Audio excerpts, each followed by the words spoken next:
Welcome to Cosmic Brilliance, folks. And oh my gosh, I am so excited to present to you all some very, very informative and fun videos today that are perfect for neophytes and all ages from 12 to 100, courtesy of my new special guest, Jason Cooper.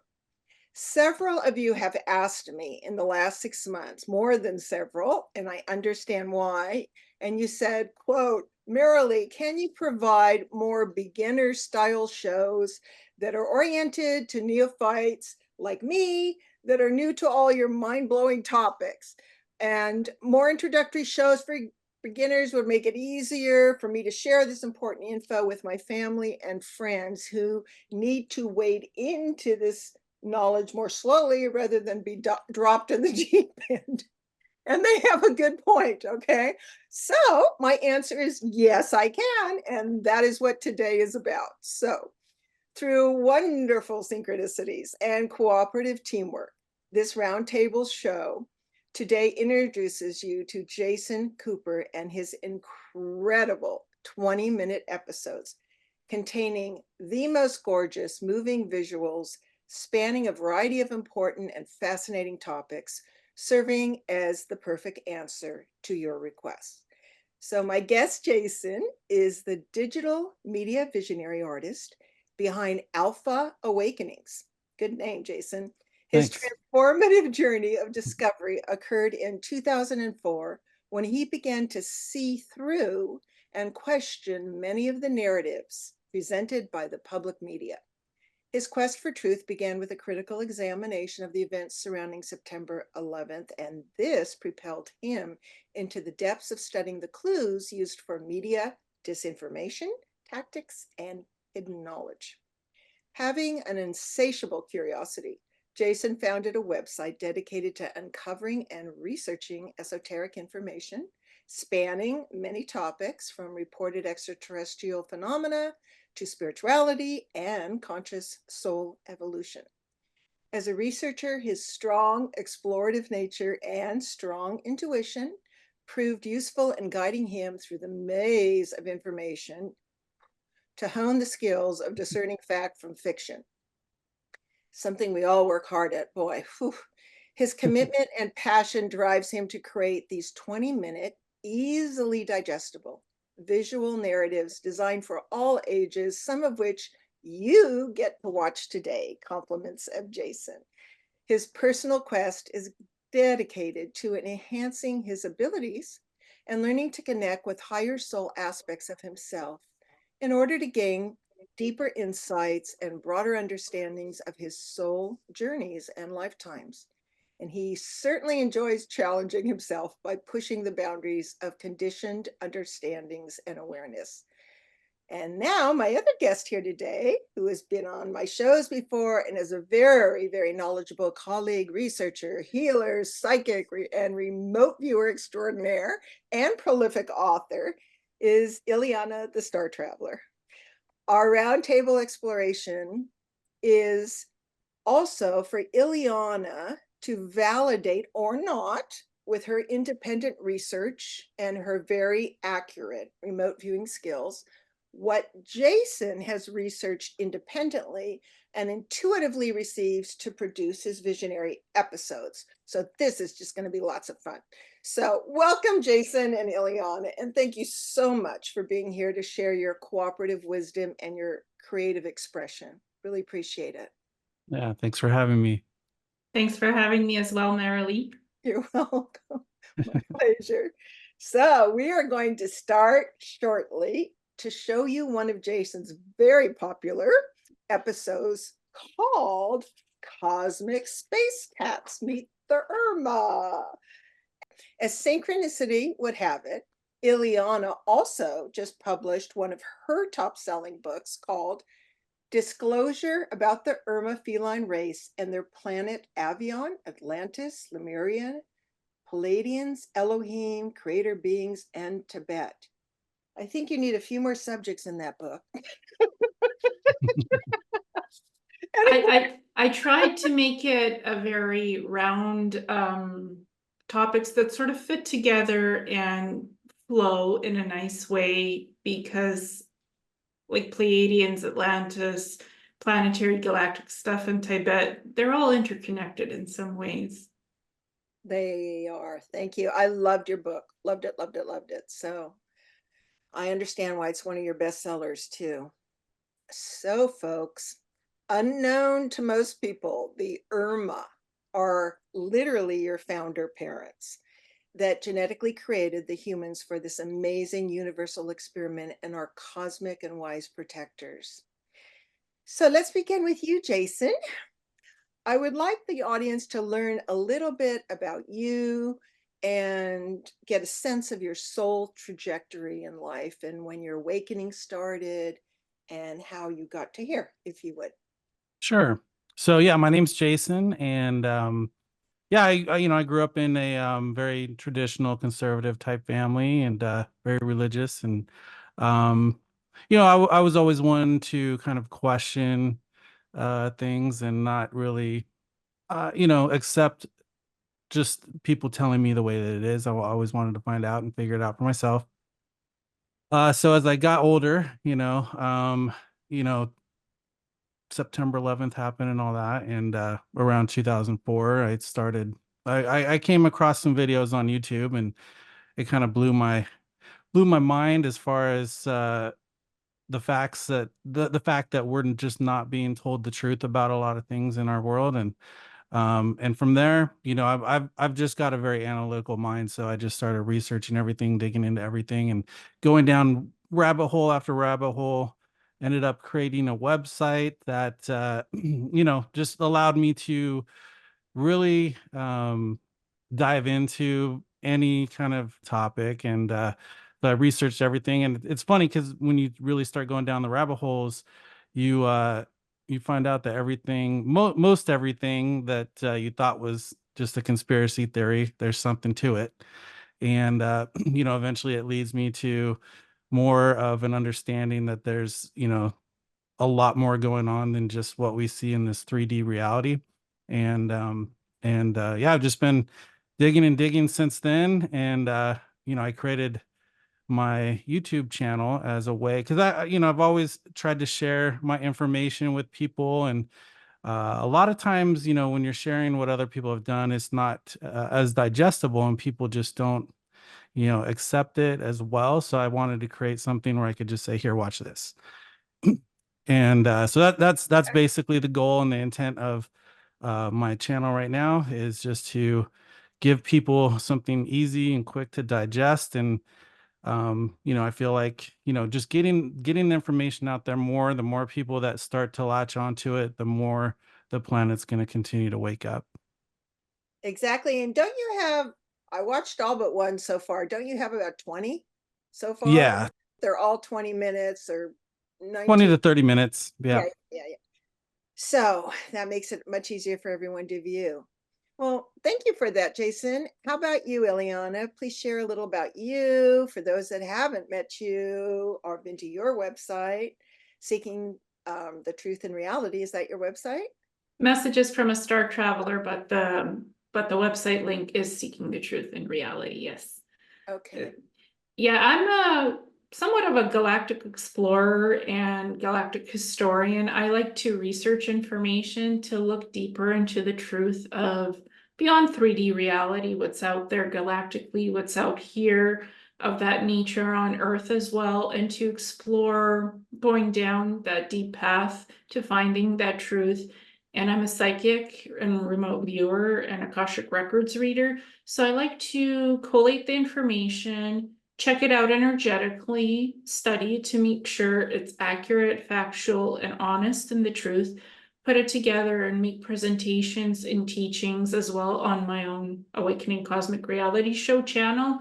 And I also am trying to do 20, 30-minute, 40-minute videos of teachings, presentations, some interview styles with people from all walks of life experiencing spirituality, awakening, ascension, discovering who they are on their life path, and just talking to different people of different journeys to find out what's beyond 3D reality and who are we as galactic living beings, what's here on Earth that's hidden and now being revealed for us as part of galactic history, and what's out there in the universe, the multiverse, and the other universes that we're experiencing and connecting with on various levels of realities, parallel realities, and exploring in life what's important to us, because we are awakening and we are on paths of discovery in life. Very well said. Thank you. Well, we three obviously share the same passions. So, okay, folks, I'm going to tell you the plan because I know you like the plan, because this show will be long, probably maybe divided into 2 shows. So the plan is we will be opening and closing with 2 22-minute shows. That I wanted to warn you, because I have both podcasts and YouTube. You will want to watch these, not just listen, unless your podcast has more than audio. Okay. So that's the warning there. And we're going to open up with the humanity's parent race called the feline Urmah. And then afterwards, I will be asking Jason and Ileana some detailed questions, and whether Ileana's research that she did independently in her book dovetails with what he intuitively received, etc. The last one will be a 5-minute gorgeous snippet from Jason's important and very inspiring video on knowing who you are as an infinite soul. So if you need to use the restroom, put your feet up, get some water, and prepare to settle into this immersive experience of what I call a living hologram book. And really, really, preferably if you have it, watch on a big screen. It will be much more impactful. So gather your friends and family together, and here we go. Imagine a race of beings, not just any beings, but majestic feline-like creatures that have not only mastered the art of space travel, but have colonized planets across the galaxy. Welcome to the incredible story of the Urmah, a race from the planet Avyon. This isn't your average tale of extraterrestrial life. It's a journey into a world that intertwines the mythical with the cosmic. A story that brings the legends of Earth's past into the vast expanse of the universe. The Urmah aren't just visitors in the galaxy. They're a dominant force, having established their presence far and wide. They're not confined to their home planet. Instead, they've set their paws on various celestial bodies, leaving their mark across the stars. This galactic expansion isn't just about territory. It's a testament to their advanced capabilities and profound influence. Speaking of influence, have you ever heard of Avyon, the mythical island in Earth's legends? Well, the Urmah's story intertwines with our own myths.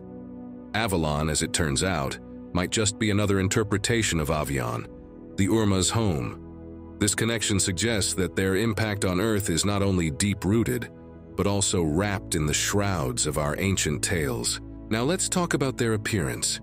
If you're picturing something akin to Earth's big cats, you're on the right track. The Urmah share a striking resemblance to our lions and tigers, but with an evolved twist that suits their interstellar lifestyle. Imagine a tiger or a lion, but one that walks among the stars. But wait, there's more to these celestial felines than just their majestic appearance. The Urmah's society and culture are as unique as they come. We're about to delve into a world where advanced technology meets ancient traditions, where social structures defy our earthly norms, and where every aspect of life is influenced by their feline nature. So brace yourselves. We're about to embark on an extraordinary journey into the world of the Urmah, a journey that takes us beyond our planet, into the realms of the unknown, and into the heart of a civilization that's as mysterious as it is fascinating. Let's uncover the secrets of the Urmah together, dive deep into the cosmos, and you'll find Avyon, the enigmatic home planet of the Urmah, nestled in the Vega star system. Avyon is a world of forests and steppes, slightly larger than Earth, presenting an idyllic environment for these fascinating creatures. Not far from Avyon lies its sister planet, Lyra, equally important in the Urmah's lore, and said to be the cradle of all humanoid races. But what really sets the Urmah apart is their striking physical appearance. Picture a majestic lion or tiger, and now imagine it walking on 2 legs. That's the Urmah for you. A species with a stunning blend of feline grace and humanoid adaptability. They typically stand over 2.5 meters tall, with some reaching up to 3 meters, and they're adorned with stripes that give them a distinct tiger-like allure. Despite their size, they are capable of moving both bipedally and quadrupedally, showcasing an incredible physical versatility. The Urmah's lifespan is another aspect of awe. They live approximately 950 years, a time span about 10 times longer than a human's, and 100 times that of a domestic cat on Earth. This extended lifespan is matched by a prolonged developmental period, allowing them to mature physically and mentally over centuries. Their resemblance to Earth's big cats doesn't end with their appearance. The Urmah share many cat-like characteristics, including a preference for walking on all fours for speed and strength, despite their ability to walk upright. This evolutionary trait is key to their adaptation and survival across different environments. When it comes to diet, the Urmah have evolved significantly. Initially hunters similar to their terrestrial counterparts, they have now advanced to producing synthetic meat. This shift marks a major leap in their cultural and technological evolution, reflecting a deeper respect for life and a commitment to sustainable living practices. Comparing the Urmah to Earth's cats, it's clear that while they share physical traits and behavioral tendencies, the Urmah represent a more evolved, sophisticated version of our feline friends. Their ability to adapt, whether it's in their diet or locomotion, alongside their long lifespan, makes them a truly extraordinary species, both in the context of their home planets and in the broader galactic landscape. In the Urmah society, a remarkable equilibrium prevails, particularly in leadership. Gender balance is not just an ideal, but a lived reality among the Urmah.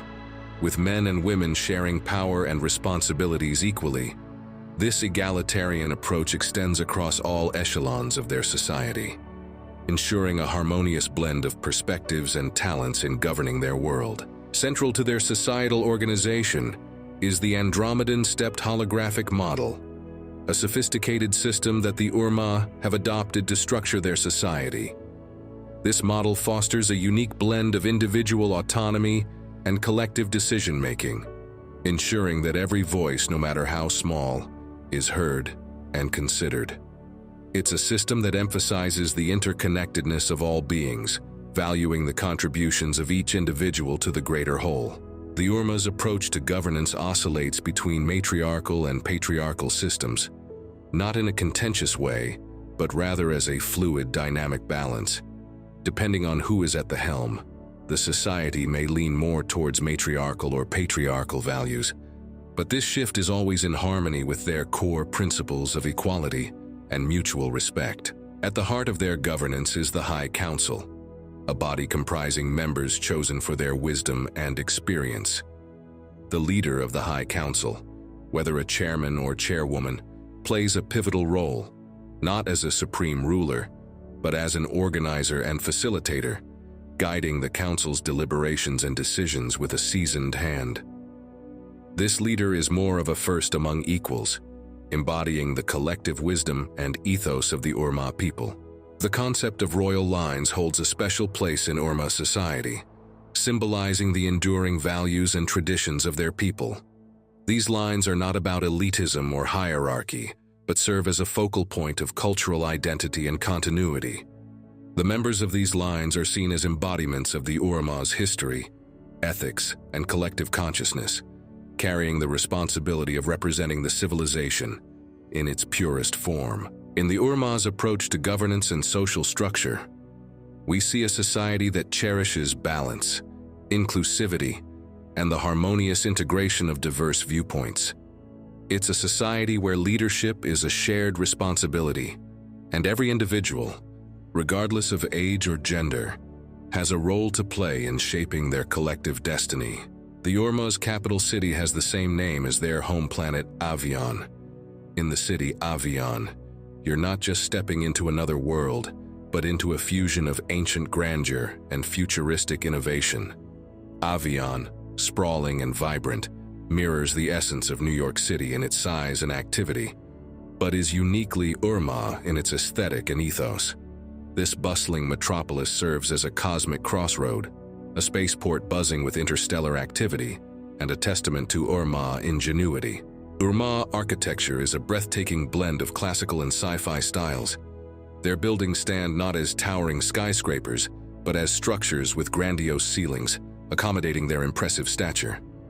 The architectural design weaves together the solidity of ancient constructions with the sleekness of modern sci-fi, creating an ambiance that is both timelessly elegant and cutting-edge.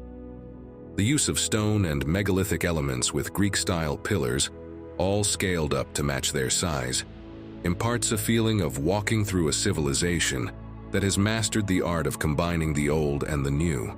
The typical Urmah home is a marvel in itself. Think of castles, but with a twist, either shaped like large round domes or as square structures reminiscent of classical Greek architecture.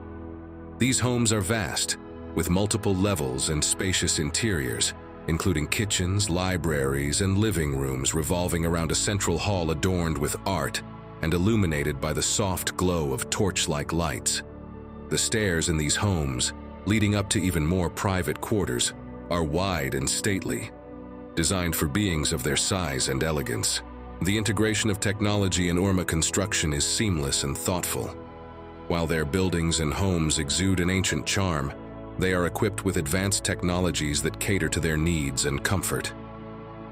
This blend of tradition and technology is a hallmark of Urmah architecture, reflecting their reverence for their past and their embrace of the future. Environmental considerations are paramount in Urmah city planning. Their cities are designed to blend with the natural landscape, minimizing ecological impact and fostering a harmonious coexistence with their planet. This approach reflects a deep-rooted respect for nature, a contrast to some human architectural practices where nature is often an afterthought. Comparing Urmah architecture to human styles, the contrasts and parallels become apparent. While human architecture ranges from the minimalist to the extravagant, Urmah architecture consistently favors grandeur and elegance, yet always with a nod to functionality and environmental harmony. It's as if every Urmah structure is a bridge between the past and the future, a physical manifestation of their journey through time and space. In the fascinating world of the Urmah, everyday life is a vivid tapestry of tradition, fashion, and familial bonds. When it comes to clothing, the Urmah exhibit a flair for the dramatic. In formal settings, they adorn themselves in grandiose golden armor, complete with showy capes that reflect their noble stature.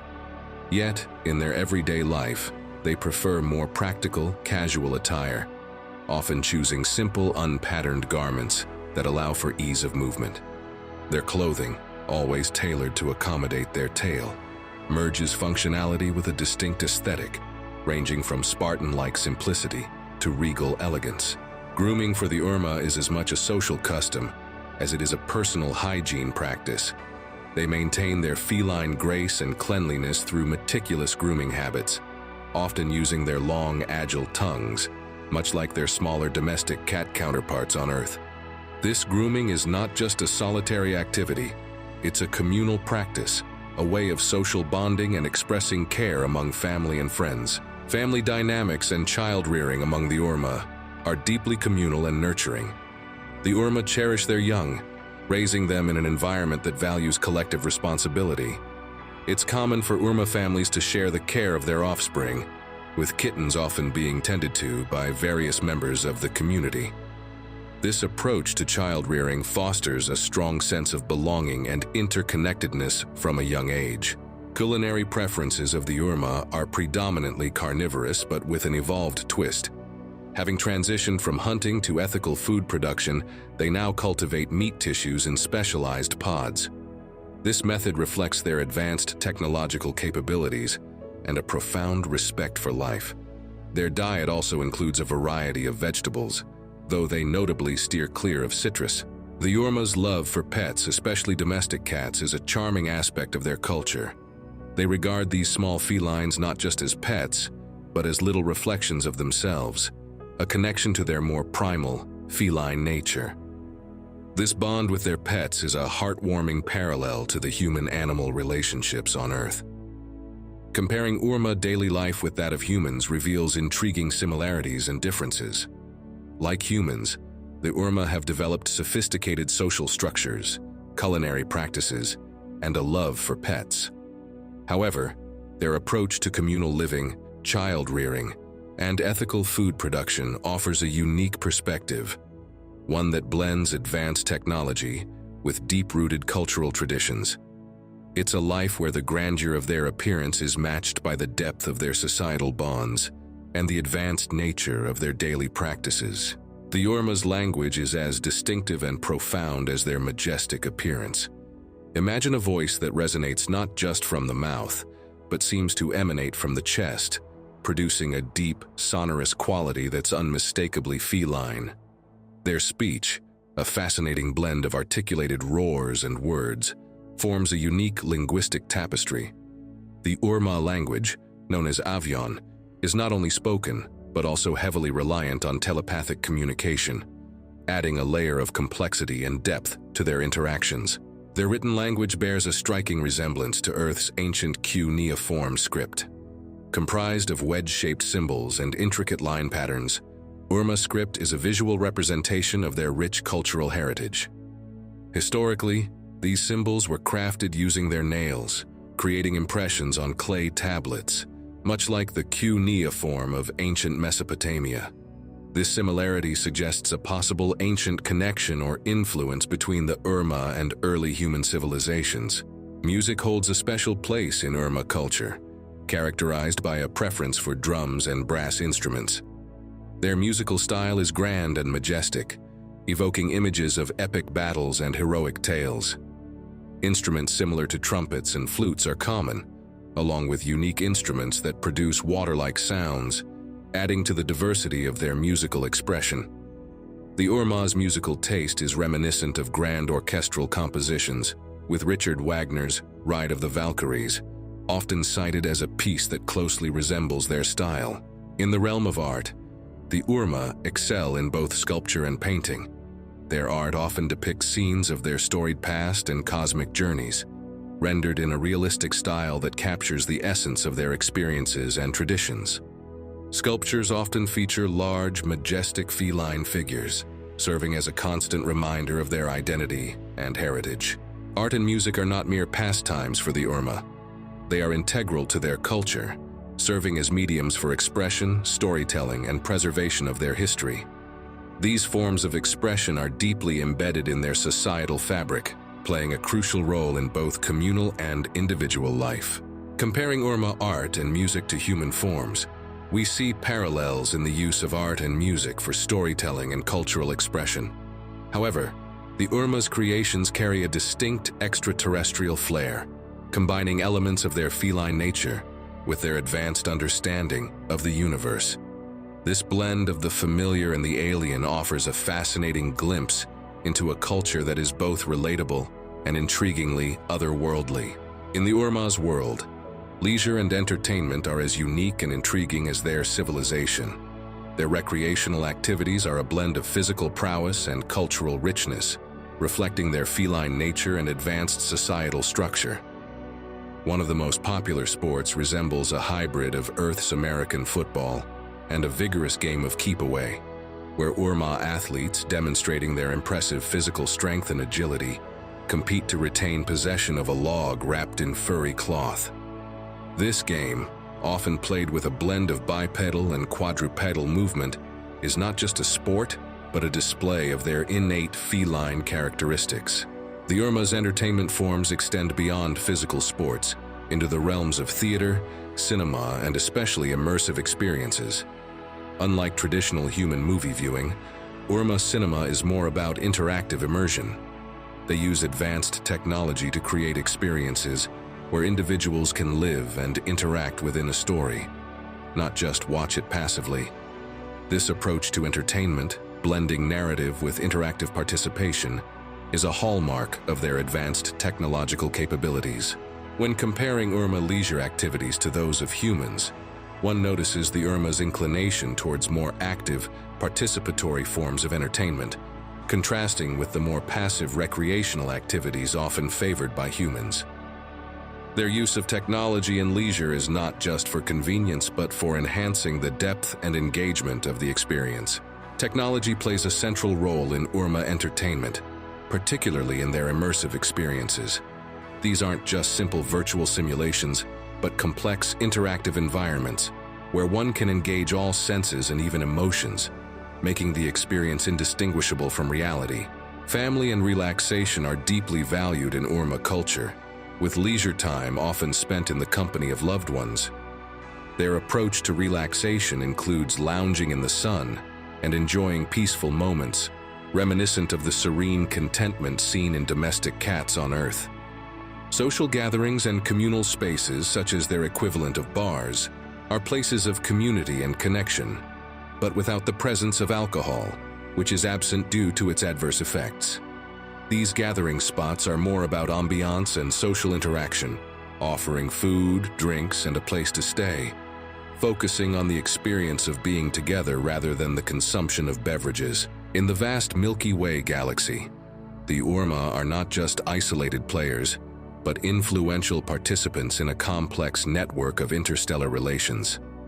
Their interactions with other galactic races speak volumes about their diplomatic prowess and the respect they command across the cosmos. The Urmah, with their commanding presence and advanced culture, have established themselves as key figures in the galactic community, engaging in various forms of cooperation and dialogue with numerous alien species. Their influence extends far beyond their home planets, impacting various civilizations across the galaxy. This impact is not just through direct interaction, but also through the diffusion of their culture, technology, and philosophical ideals. The Urmah's approach to life, their technological advancements, and their unique societal structures have served as a model for many developing civilizations, showcasing a balance of power, wisdom, and empathy. The Urmah's historical presence on Earth has left indelible marks on human culture. They are intertwined with some of Earth's oldest myths and legends, particularly those revolving around Avyon, suggesting that their influence dates back to ancient times. In the grand scheme of galactic politics, the Urmah hold a significant role within the Federation of United Planets. Their membership in this interstellar body is a testament to their commitment to universal cooperation and peace. As members, they actively participate in decision-making processes and diplomatic missions, advocating for stability, mutual respect, and the sharing of knowledge among the member planets. The Urmah's approach to interstellar diplomacy is marked by a balance of strength and benevolence. They navigate the complex web of galactic politics with a blend of assertiveness and understanding, respecting the sovereignty of other races while promoting common goals and collective well-being. When comparing the Urmah's diplomatic relations with other species to human international relations, one can see both similarities and stark differences. Like human diplomacy, Urmah diplomacy involves negotiation, representation, and the pursuit of mutual interests. However, the Urmah bring to the table a more advanced perspective, one that transcends mere political or economic interests and delves into the realms of cultural exchange, technological sharing, and galactic responsibility. The Urmah's role in the galaxy is not just as a dominant species, but as a wise, guiding force in the evolution and interaction of various civilizations. Their approach to galactic relations, deeply rooted in a philosophy of balance and cooperation, sets a benchmark for diplomatic engagement both on Earth and across the stars. As we conclude our journey into the captivating world of the Urmah, let's take a moment to reflect on the incredible insights we've gained about this dominant feline race. From their majestic planet Avyon in the Vega system, to their striking lion-like appearance and their advanced societal structures, the Urmah stand as a testament to the diversity and complexity of life in the galaxy. Their unique blend of ancient traditions and cutting-edge technology paints a picture of a civilization that has not only mastered the art of living harmoniously with their environment, but also of pushing the boundaries of what's possible. The Urmah society, with its balanced leadership, inclusive governance, and advanced architectural and technological prowess, offers a fascinating glimpse into a culture where tradition and innovation coexist seamlessly. Their significant role in galactic affairs, marked by their influential presence within the Federation of United Planets and their diplomatic interactions with other species, highlights the Urmah as key players in shaping the interstellar landscape. Their approach to life, governance, and technology provides intriguing parallels to human societies, offering us a mirror to examine our own civilization's evolution and place in the cosmos. As we look forward to exploring more about other galactic civilizations, the story of the Urmah invites us to expand our horizons and consider the vast possibilities that lie beyond our own world. Their story is a reminder of the infinite wonders that the universe holds, waiting to be discovered. Thank you for joining us on this extraordinary journey through the world of the Urmah.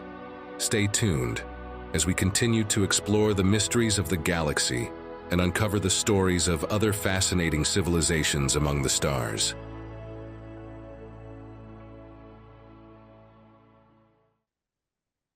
Thank you so much, Jason, for permitting all of us to get a sneak preview of this. And that was so wonderful. And I'm sure all you cat lovers out there now have a much broader concept about the true history of your feline pets. And so, Jason, that Urmah video you knocked out of the park, literally. I also understand that you just finished Urmah 2. Yep. So, and you did that this week because you had Yeah. so much interest in it. So people, you'll want to go out, and after you see Urmah 1 today, you want to go see the second episode at his website, Alpha Awakenings. So Jason, did you have anything you wanted to comment on what it was like making that video, how you received the images, anything you want to share with people? Sure. Yeah. So, you know, I only learned about the Urmah maybe a year or so ago, and but I've always, you know, been a cat person. You know, I've got 2 cats myself, and they'd pick me. I wasn't even planning on having cats. They just kind of showed up. There's a whole story behind that, but yeah, and They tend to do that. yeah, but they're amazing. They're amazing. They teach me all kinds of stuff, and I've always had an affinity for lions. And as you can see, the picture in my background, I had that before I knew about the Urmah. And yeah, I've just, you know, once I started learning about them, I felt very connected to them in some way. And you know, I think that it's very important that humanity learns who they are and you know what they are to us. You know, and as more people learn about them and are able to connect with them, you know, we have more of an opportunity to bring them more into our world, which would be amazing. So, yeah, so it's a lot of fun making the videos. You know, I do a lot of research. I put all my sources in the descriptions of the videos, so I would definitely highly recommend people check out my sources as well. And yeah, it's you know, I get inspiration too. So I feel like I have a really good skill at kind of discerning what's the truth and what isn't. So I try to put that into my videos, and you know, I try to add my little touches here and there as well. So yeah, it's a lot of fun making the videos. It's a lot of work, but it's a lot of fun. And yeah. Were you always gifted at I guess it's called digital artistry or Yeah, I mean, I'm not really. I'm a computer nerd, and you know, so I kind of like go along the tech route. And but there's been a lot of advancements in technology in the last year or so, and the ability to be able to do that and come out with you know, images that I see in my mind is now a reality. So no, I can't sit down and draw that stuff, but I can, you know, come up with stuff out of my head and use those tools for that. Yes, and we will show. I know Ileana, you've done incredible graphics as well, and we will share 6 of those from her book as a teaser for you guys later. Because if you enjoyed this show, her book will add some other things too as well. So Ileana, did you resonate with all the information that Jason provided and what the graphics look like? How realistic was it? How do you feel about that? Yeah, I definitely resonate and can relate to the beautiful video of the Urmah that Jason lovingly and beautifully produced. It flows with the book information, it flows with the research that I had done, and it also flows with some of the personal experiences and connections connected to the Urmah on a level. So for me, it feels 100% genuine and correct. The Urmah look like the lions, the tigers, they look awesome, and the stripes and the characteristic, the features, how they interact with their families, the backgrounds, the cities, the technology, the wisdom that they teach others galactically is very much on par, 100% accurate in my opinion.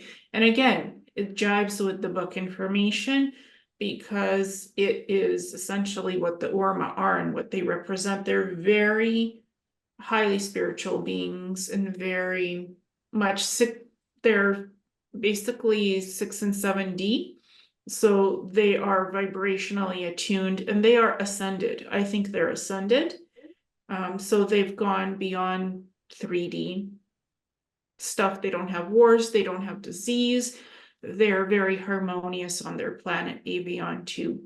They live in harmony. They don't have things we have in 3D that are part of our reality. Their lives are different, and Jason beautifully depicted all of that harmonious information and topics in his beautiful video 1 and 2, Urmah 1 and 2. Ileana, when you mentioned Avyon 1 and 2, I don't think a lot of people understand, like we're actually on the third Earth, folks, but that's a whole nother subject. So Avyon 1 and 2, can you talk a little bit about that? And because I know you covered it in your book. So yeah, so the original Avyon 1 was the cradle of life where the Urmah came into sentience in physical form from higher dimensional energy into physical formats as felines.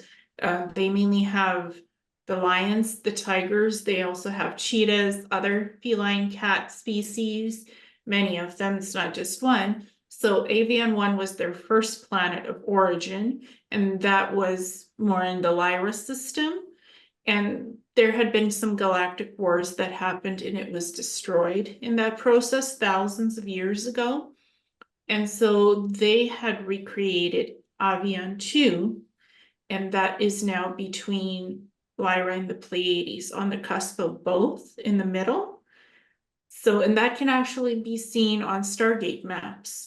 Ashayana Dean's beautiful books, the 12 grid tree of life stargates, that is actually on there from recent research I found.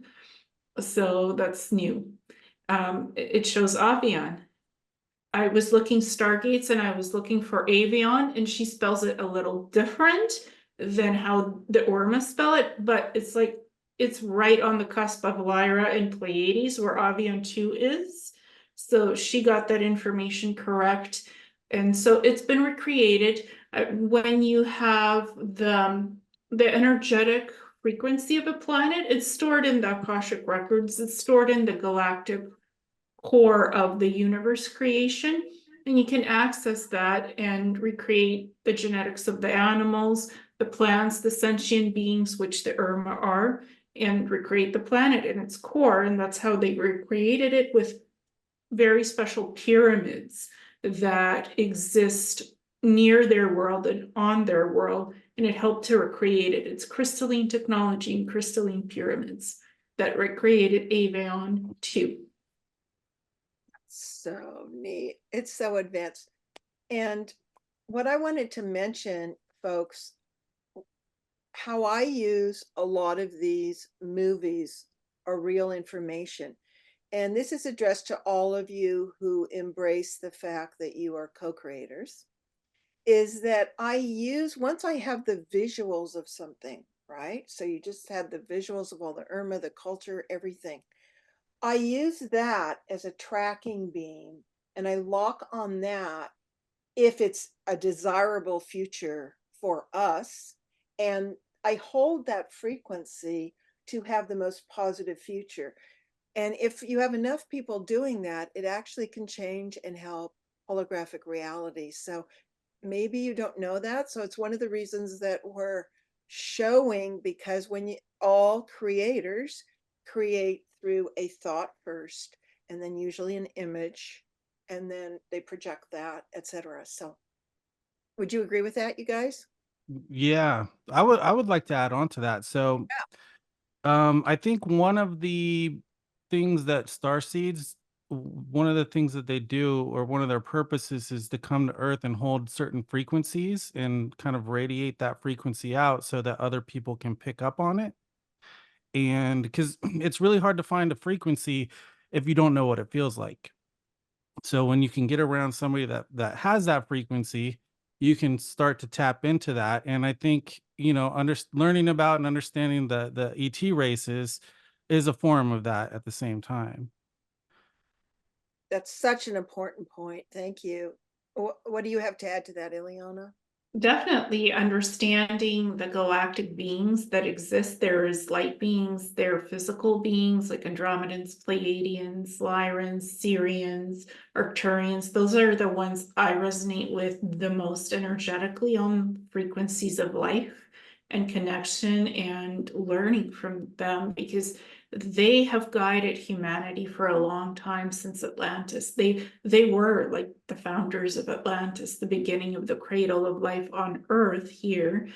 So we are today what they helped us to become, in a beautiful, vibrant, energetic way, to help us into physicality and beautiful co-creation of a loving, harmonious environment that we're working towards and in right now at this time.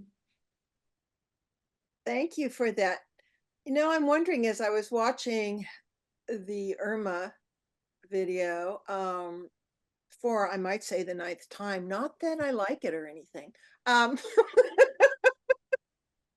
I saw a lot of their use of jewelry, and you mentioned that, and the importance of wearing gold, and their attention to, you know, you had so many sacred geometry symbols on their clothes and in the background.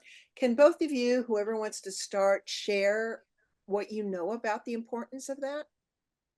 The Urmah wear a lot of gold because gold has protective properties. Some of their armor is made from gold, and their jewelry is made from gold because it shields them energetically and physically from attacks or interference by anyone or anything. And they're highly telepathic, so they can interact and interface with the gold jewelry or other jewelry that have crystalline aspects to it that they're wearing, their armor part. They even have sacred geometry on their clothing, this beautiful golden frequency and symbols, sacred geometry symbols, like Jason said. That is protection for their body, their soul, and everything that they are in their essence. It protects them. Think of it as an orb shield around yourself, around your energy, blue, white light shield. We all have these around us, and as you expand it energetically, it keeps protecting you from everything and anything. The Urmah jewelry and the sacred geometry on their clothing, the armor, it does the same. It really protects them on all levels of their reality and experience, physically, energetically, mentally. It protects them, their families, their pups, their kittens. So all of them are taught that this is part of their creation. And just a little bit more clarity for those that don't even know sigils, or, you know, this is all new to them. How does it protect? I know that's a complex subject, because, you know, but what can you say for people to understand a little bit how it protects? Sure, I can go first.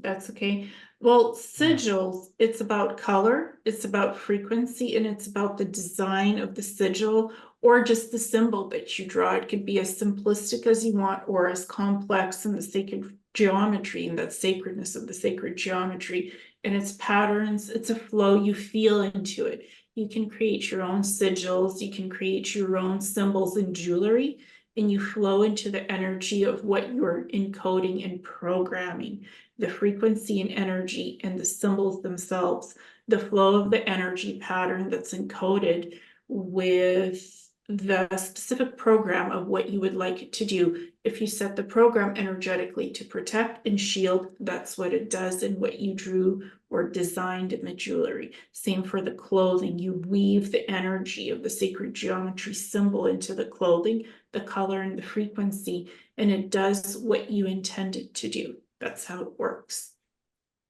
Well, in addition, they also do the same thing on their structures on their planet, their buildings and temples and things like that, and it serves the same type of purpose. Beautiful. Thank you for that. Yeah. It just explains it a little bit more.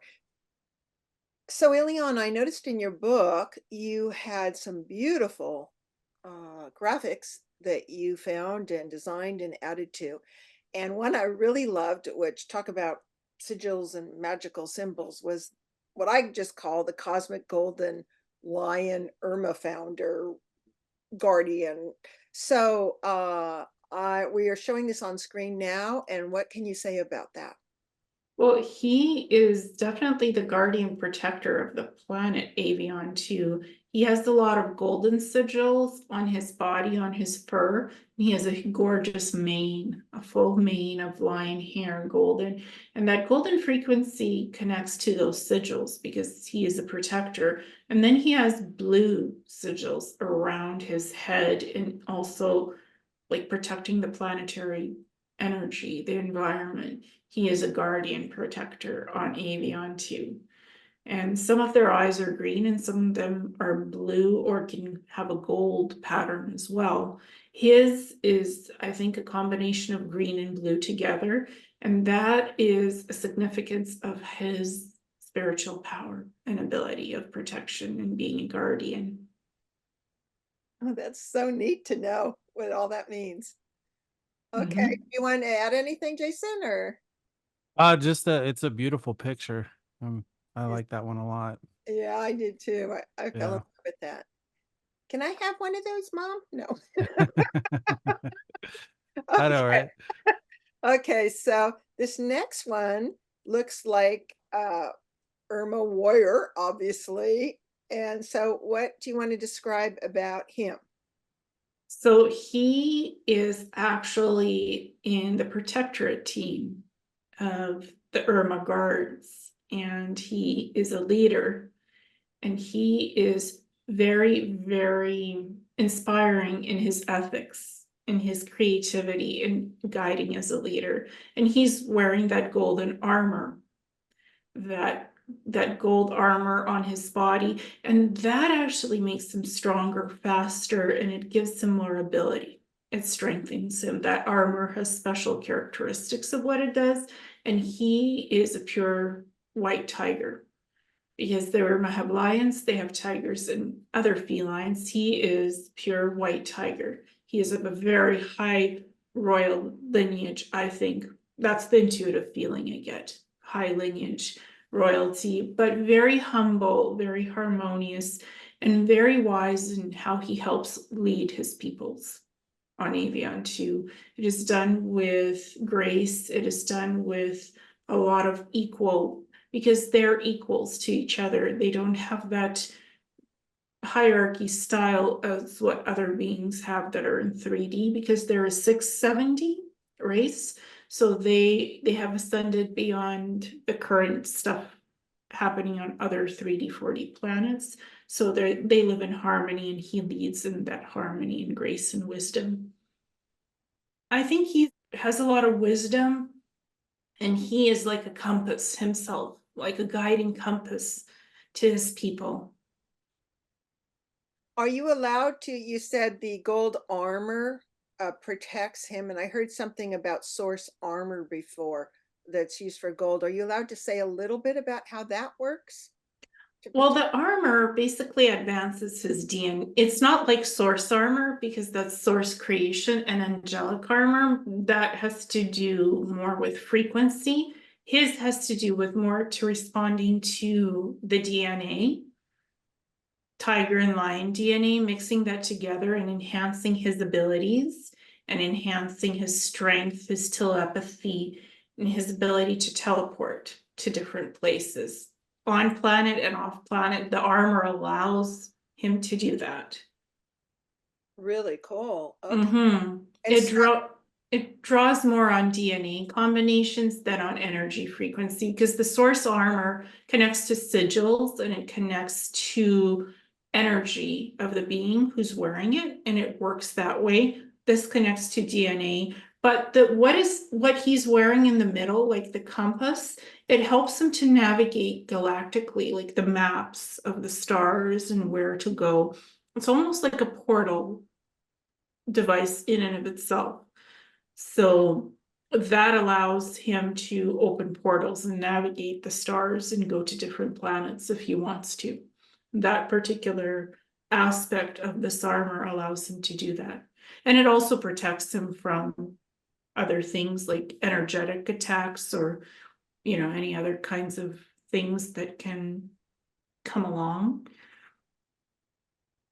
It's like a shield. It creates an energy shield around him and shields him from those things. it's beautiful. And I would Mm. imagine one makes it or it's custom designed to each person's specific DNA, like you said. Is that right? Well, it is encoded with lion and tiger DNA. So each of the Urmah, who are the warriors, have their own specific armor that's encoded with different feline DNA. Some of the armor might not have pure tiger encoded in it. His does. That's why he looks like this. And it enhances all his abilities and gives him other abilities to work with. So do they combine, well, I'm sure there's total free will there, but do they combine tiger and lion together based on preference because it's more fierce or more abilities rather than just tiger or just lion or? Yes, they can combine the DNA because some of the Urmahs are hybrids, tiger lion hybrids. He is pure white tiger, but when he wears the armor, it has the lion DNA encoded into it to augment all his strengths and abilities. When he takes off that armor, the lion DNA is somewhat in his system, but not to that full capacity as when he wears the armor.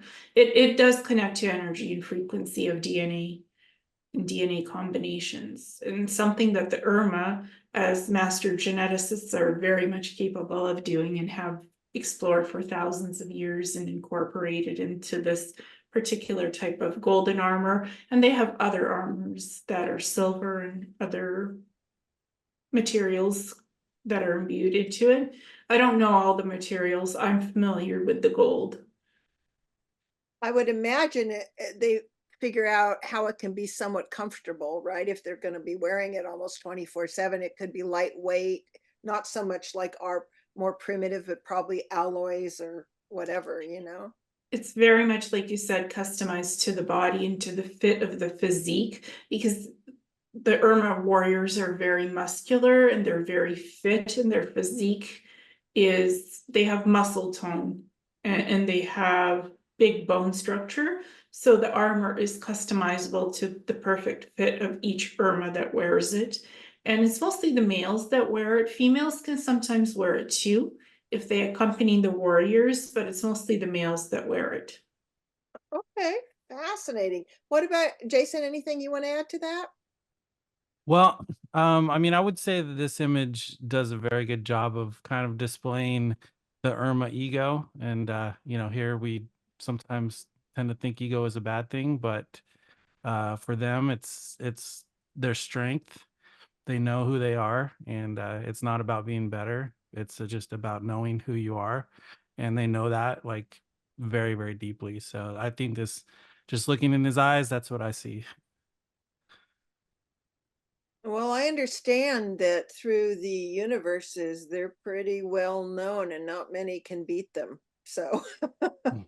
as to, the ones Well, have you from, ever seen cats fight? You know that they don't back down very easily. yeah. And these Urmah warriors, if they do fight, they're defending and protecting with precision. They're not out to cause wars or create wars. They don't do that on Mhm. Avyon too. They live in harmony with nature, in perfect balance and harmony. They don't harm nature. They interact with it in a very cosmic, symbiotic living environment. So they don't do the war thing. If they need to protect and defend, they will protect and defend their planets and other beings who need it, because they're warriors and protectors, but they won't engage on purpose. Their ego is not egoic. Their ego is in harmony and balance with their personalities. They don't hurt people. They don't go to do that. It's They are, self-confident. It's self-confident. yes. Yes. Yes, strength and confidence in balance and alignment. That's how their natures and personalities are. Do they have an equal amount of female warriors, or does it depend? Do you know? Well, the Imra battle group, Avyon 2 battle group, does have females because that's their protectors. I did see some females from the research, but it's mostly they're very matriarchal for family, because they could raise eight pups or 8 kids together, and they share the responsibility. The females share family and responsibility equally between each other. So for the most part, I think they're very family connected, and that's their matriarchal jobs, as well as the wise female sages. And they have male sages as well as the leaders, but the females embody that feminine aspect of family, nurturing, taking care of family, their beautiful homes. And the males are there to protect and interact and be part of the family. And Jason showed that so beautifully in your episode, all those details. Jason, any other thing before we move on to the next picture? No, Anything? just another amazing picture. Yeah. Okay, so the next one, folks, we're showing is Ileana mentioned Avyon 1 and 2, and I believe Avyon 2 has 2 moons and 3 planets. So, and you're showing them with pyramids. So, describe that picture and what we're seeing. Yeah, so the bigger planet that is Avyon 2, that's the current recreated planet. The other one is a smaller planet beside it, and there's moons in the background that we can't really see. And the pyramids we're seeing is from another planet close to Avyon, and it's what's protecting the planet. It's what helped to recreate it, and it's shielding it, so it's invisible. You can't find it out there. It's not on radars, it's not on telescopes, it's well protected, it's well guarded, so it's very sacred. They take care of their planets, and these pyramids also help for healing. Sometimes when beings need healing, these pyramids also are crystalline technology, so they create healing. You go into them, they create the healing, they form planets, they reform planets. So it's part of like energetic terraforming done organically through crystalline technology. That's what these pyramids are. They're also on Avyon too. Some of them are green, some of them are blue, and we're seeing the pyramids from one of the moons near Avyon, and there's more pyramids on the planets. And Jason showed that quite beautifully in the Urmah 2 video. Yes. Perfectly. Yeah, the way I see the pyramids there, I think there's a lot of different types of them, but the way that I kind of see them is they're a little bit translucent. Some of them, but they're like crystals. They're made out of crystals. That's kind of the way I'm seeing it in my head. Mhm. It is crystalline technology, definitely. Yeah. So, and you say they use those to recreate their planets too. Yes, they do. Okay.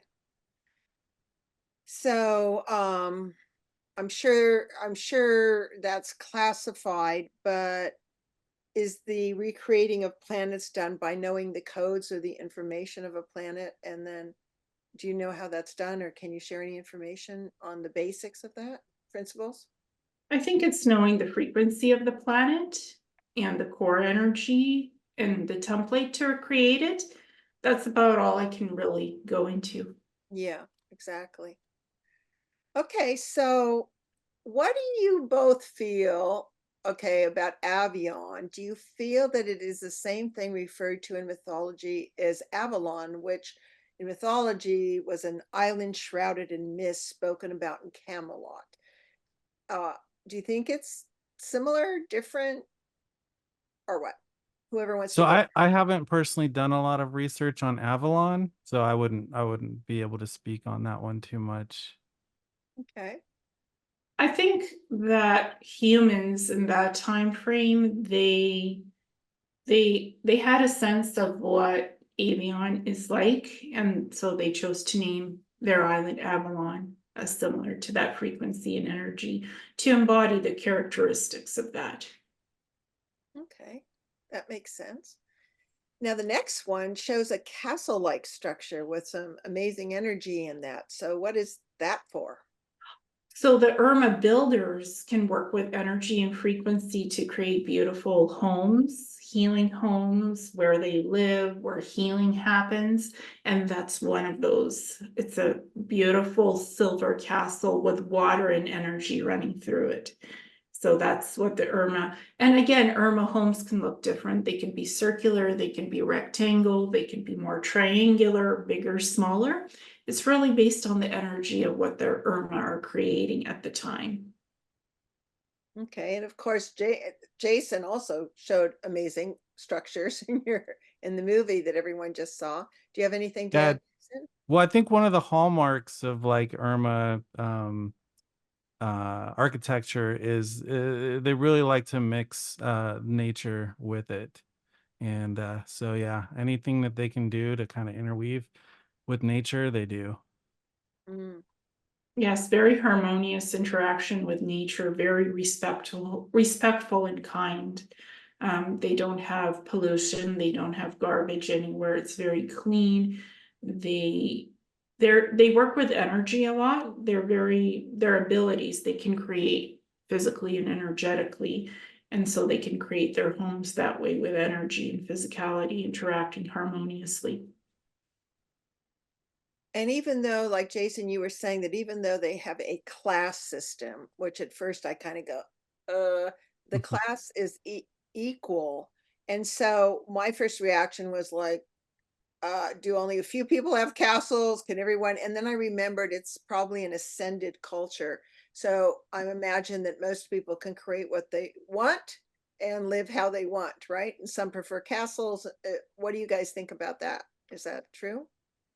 I think it's similar to here on Earth. I mean, we all come into this planet with a certain type of life that we want to live and experience in different incarnations. And I think it's the same with Dharma and really any other beings out there. Some Irma are going to come in to be royalty and some are going to come in to be workers. And there's no, they understand that from a societal level, and there's no this person's better than this person. They understand they all need each other to make it all work. So yeah, I think they have a much deeper understanding than we do of hierarchy here on Earth. Yeah, and also everyone's just living their passions. So they're probably doing, some really love doing if everyone was allowed to do what they really love to do, it would probably all smooth out, right? Yeah. Ileana, what do you have to add to that? Well, they are ascended, so they can create energetically and physically what they want to bring in their beautiful environments and co-create as part of the natural environment. So they're on a higher level of existence than we are to certain degrees. So they create from energy to physicality, and we can manifest and co-create things we want to bring into our lives. They actually build their homes energetically. It's not brick and mortar. They see it in their mind and they create it from energy to physicality, and that's one of these castle creations on their planet. And that's an ability of any being, well, of most higher beings that are creators or ascended planets. That's how you create. Mm-hmm. I Wait, mean, I Exactly. would say that we create the same way here. It's just on a slower vibrational frequency, and we have to kind of see the physicality happen here more because of the dense vibration that we live in. But when we're manifesting through our thoughts and our vibrations, that's going out into the ether and creating those standing waves that eventually find their way into physical reality. They're just able to do it faster and easier than us. Yeah, and we use a lot of physical tools, brick and mortar, which they don't really use. So it's a little different, but it works on a vibrational level, I think. Hmm. mhm. Well, it's probably good that we do it slower in case we go, oops. Right. They create with a very high-end intentional level of what they want to create. They don't just create needlessly. They create with purpose and intention, their homes, their structures, and just to blend in with that beautiful environment and to keep it organic and natural. Mm, so beautiful. Mm-hmm. I think everyone's going to sign up for vacation over there, but that's a good motive to work on ascension, right? Yeah. Mm-hmm. Put me on Yes. that list. I Because need there's I an need a vacation. example of an ascended culture, right? So this is Yeah. a great to have these visuals. Now, the next one you did mention there are female warriors, and you did in the book put her name is Sorella. So tell us about what we're looking at here. She's part of the Imra battle group on Avyon too, and she's a tigress. She has stripes, and she's one of the ones that make decisions on who can come to Avyon and who can make contact and who's mentored. So she's the one that allowed me to write the book and to create this information about the Urmah and to share it. Thank So you, Sorella. yes, she brought in the disclosure, and the Imra group met and they talked about it. They make sure everything is done by the book because they do things by the book. And they do have female warriors, and she is a great example of that. Mm, Very humble as well. beautiful being. Very beautiful You can indeed. you can tell have a lot of kindness, but doesn't miss much. Yes, yeah, That look in her eyes. yeah, well, she is part of a battle group, the Yeah. Imra. Imra means connected to the mind, the soul, the physical, and connected to energy above and below. Mhm. The I am, Imra, the I am connection of everything in unity and balance and harmony. I think that's how she defines it. Mhm. It's just beautiful. And thank you so much, Sorella, for allowing us to have more of the education about your culture. We really appreciate it. It's really an outstanding culture and one that we can visualize to work towards. So, and helps motivate us. And the last one I chose is what about this tiger being that you named in the book, Usani? Yeah, he is one of the wise leader sages of Avyon too, and his role is more of spirituality and advisor to how they interact with different beings on planets, how they mentor and make contact. Do they make physical contact? Do they make contact through the astral realm, the astral field, telepathically? Because they could speak physically and they can speak telepathically to us. And they guide from afar. They guide on very spiritual level. So that's what his name is, Asani. So that's how he guides, and he sees many different available paths of exploring reality and what the best path is to choose in that guidance. So he's one of the ones that makes the decisions who's mentored. Can humans visit Avyon? He's one of the ones that makes those decisions and how that's done and why, what the purpose is of the soul evolution and the soul path connection. So can you have do a lot of people on Earth, for instance, would they have an Urmah possibly as their guide or a teacher or anything like that? Is that possible? They could potentially, yeah. But okay. All right. That's so interesting. Wow. Well, I'm loving this so far because so far you both are in perfect alignment and validating certainly Jason's shows and what's come up on those shows and your philosophy and what you both know coming from completely different, possibly different sources or the same sources, actually, who knows.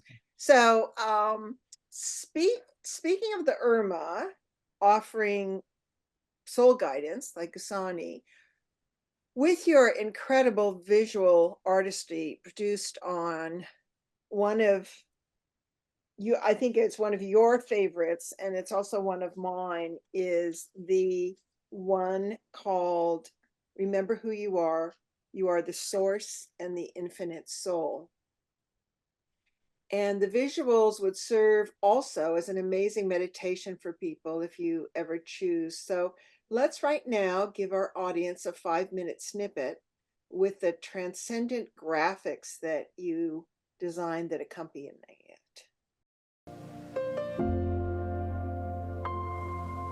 Imagine the soul as a vessel sailing through the ocean of existence where each life is a voyage filled with experiences, emotions, and learnings. These experiences don't just fade away.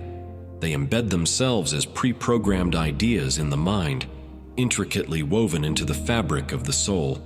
As we transition from one life to another, these imprints persist, influencing not just our future incarnations, but also shaping the landscapes of our afterlives. The soul, therefore, is not a blank slate with each new birth, but a mosaic of all past journeys. A pure soul is akin to a crystal-clear stream, unobstructed and free-flowing, resonating with the harmony of the universe. This purity is marked by the transcendence of duality, where the dichotomies of existence merge into a serene unity. Recognizing a pure soul is to see the embodiment of universal oneness, an existence where the whispers of the cosmos resonate with the individual's heartbeat. It's a state of being where every thought, every action, is in perfect alignment with the universal symphony. The journey of the soul is not a linear passage from one physical form to another. It's an expansive, multi-dimensional experience. The soul doesn't incarnate in the traditional sense, but perceives and experiences reality in myriad forms and dimensions. This journey is not about returning to the source, for the soul has never left it. It's about realizing that each existence, each reality, is a unique perspective of the same universal consciousness. The idea of going back to source is a metaphor for awakening to the truth that the source is within us, around us, and is us in every moment and in every breath. Within the confines of our three-dimensional world, the immortal nature of the soul is a concept that both fascinates and eludes. Doubts about the soul's eternity often stem from our reliance on tangible empirical proof. However, the essence of the soul transcends these three-dimensional constraints, inviting us to explore existence beyond the physical and accept the limitations of proving the metaphysical with purely physical tools. The concept of the soul being contained is more about perception than physical limitation. The soul, in its purest form, is boundless and free, even beyond the transition of death. It's not confined in the traditional sense, but may choose to align with certain experiences or realms based on its own evolutionary path and the frequencies it resonates with. This freedom is intrinsic and remains unchallenged, even when the soul navigates through the diverse dimensions of existence. Our beliefs are powerful architects of our reality, extending their influence into the afterlife. The soul carries the baggage of beliefs, thoughts, and experiences, which in turn color the canvas of our perceived reality in the afterlife. This intricate web of belief and perception underscores the subjective nature of our individual experiences, painting a unique picture of reality that resonates with the soul's journey, its learnings, and its profound understanding of existence beyond the physical realm. The soul's journey is not exclusive to humans. It is a universal narrative shared across all forms of life. Animals with their unique consciousness also possess souls, complete with the capacity to remember and reincarnate. This shared essence reaffirms the interconnectedness of all beings, painting a vivid picture of a universe where every entity is a vital thread in the fabric of existence, each with its own story and spiritual trajectory. Souls navigate the cosmos not as isolated specks, but as interconnected fragments of a grander whole, drawn to familiar energies and experiences through the magnetic pull of signals and frequencies. This cosmic dance of attraction and interaction allows souls to find their way back to familiar entities, resonating with the frequencies that reflect their evolutionary journey, creating a continuous loop of learning, growth, and connection. While the soul and consciousness are intrinsically linked, defining their subtle differences challenges the confines of language and perception. The soul is the essence, the individualized spark of the divine, while consciousness is the expansive, all-encompassing field in which this spark shines. Navigating these subtle distinctions is a journey of introspection and understanding, a quest to unravel the layers of existence and embrace the full spectrum of our multidimensional reality. How does the soul create itself? And what is the purpose of experiencing having a soul in universal creations? So the soul basically comes in as a fractal or a fragment of source creation, which is all that there is, everything. It's the entire universe, multiverse, physicality and non-physicality. It's the field. And basically that field wanted to experience itself from every possible conceivable way that it could. And so it fragmented itself into what we would call souls. And and those can fragment down. And as you go lower and lower, into more vibrational density, you end up getting physicality and ending up in where we're at. And so, yeah, that's basically what a soul is. It's creation having an experience from a certain perspective. Okay. Well, and the soul can have multiple parts. One part of the soul is experiencing something in one body, and another fragment of the soul can be experiencing a different experience in another body on different planets. And the souls can sometimes even know about each other a little bit because they intuit a connection, because it's one soul having multiple experiences in an expanded energetic capacity. And souls are also connected to their higher selves and the oversoul. So you can talk to your higher self, you can talk to your oversoul if they're all in agreement to make a connection and form a connection, to have that experience. And we as living beings sometimes can incarnate together as part of soul families. In this lifetime, somebody is our mother, and in the previous lifetime, that could have been our cousin or our sister or brother. And we just intuitively know we are connected as family. So we choose to come back as soul family to work together because we've known each other many, many lifetimes, and we're comfortable as souls coming into unique family groups to reconnect and to work together to create a better world, a better environment, to just expand the awakening process. So beautiful, so fun to remember and learn all of these things.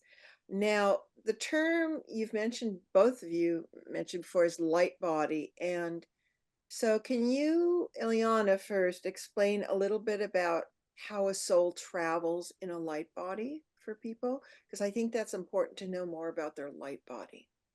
So every soul has a unique energy signature, a frequency that it comes in with, like the silver cord. Everyone's is unique when you're incarnating on a planet. So you attune that vibration to a light field of energy. You enter that light field energy, and that's your unique light body. And you encode it with certain aspects of what you want your light body to look like, what you want it to represent. It could be pure energy. It could be some physical aspect of yourself. And you can take your mind and part of your soul into that light body and travel outside of the body while the rest of your body rests and is at peace. So small portion of the soul is still in the physical body, but the rest of it is encoded into the light body to travel and experience the universe, the planets, realities, dimensions, densities, realms, multiple universes, the multiverse, whatever you want to experience. You encode that light body to enable you to do that, to go and high frequency of vibration. It has to be a high vibration to do that. So is that different than the astral body where we supposedly, even though we may not remember it, go out and travel at night? Is that a different thing for people to understand, light body and astral body? Astral body does not imbue the whole light body, the whole aspect of that energy. It's partial energy of your soul that travels through the astral planes. Traveling in your light body protects you more because the soul is more engaged with the light body. It's more protected that way. It's safer. So there's no interference by trickster beings or energy that shouldn't be there. So the light body protects you from that because it's layered within your field of high vibration. You're layered in that energy. That's So where the soul is when it's traveling in the light body. So that's an important thing to know about, how to activate your light body, how to travel in your light body, etc. For maximum freedom and protection, correct? Definitely. I don't just go astral traveling anymore. I do it in the light body. I don't take a small portion of my soul and go looking, searching from astral realms. I do the light body. I sit, I gather the energy. I make sure I feel comfortable with the energy of the light body because it's holding my soul as a container in that field. Once it's up to that high energetic frequency is when I travel in the light body. If it's not happening, I'm not going to do it. It has to be the right conditions of the light body to do it. You every time you do the travel, you're building the light body again. You're encoding that frequency to be safe and protected. Every time I do that, it's an energy protocol of protection and connection to the soul with the light body. So Jason, I know you have one of your many shows we're not going to get into today or show because we're showing so many and you're allowing us to do that. I really appreciate that. But you did do a show explaining a very controversial definition of two terms that I've seen, unfortunately, in this field, people fight over. And it's explaining the difference between density and dimensions. And you did one on that, and I really thank you for that because of the confusion of those two terms, and they're often used incorrectly. Densities and dimensions really connect with each other, but they're different ways of explaining something. So the dimension idea of a dimension, 3 dimensions, 4 dimensions, 5 dimensions, all that is the way to describe the physicalness of a certain frequency. So the density is the frequency, the dimension is what is created through that vibrational state of the density. So when you're talking about dimensions, that's the physical space that's created by the frequency of the density. So if you're talking Sort of like about a location, it's like a location. yeah, so like if you're talking about like in 3D, right? And you're talking about a physical cube. The physical cube is the dimensions. That's the dimensions. You can see it, touch it. But the density is the vibration that generates that physical cube out of the ether, out of the non-physical space.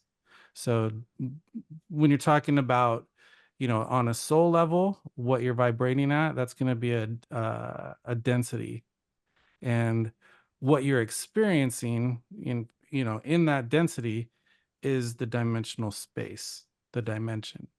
So there's a really good way I like to kind of explain it. Have you ever seen where they have they'll have like a speaker, and they'll turn the speaker onto a certain frequency, and then they'll put sand over it, and the sand will just scatter randomly.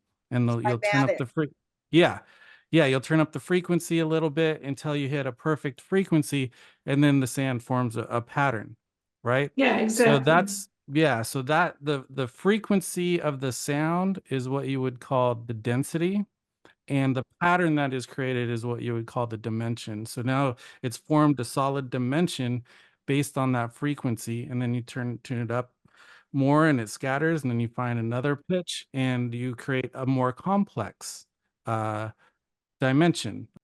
As you move up the densities, as the vibration gets faster and faster, from a soul level and comprehensive level, right? You're basically able to process more and more information at a quicker Mhm. pace, and so you know, just from the act of learning, you're increasing your density, you're increasing your frequency because you're able to now process more information better because you have a stronger base of information that you're already working from.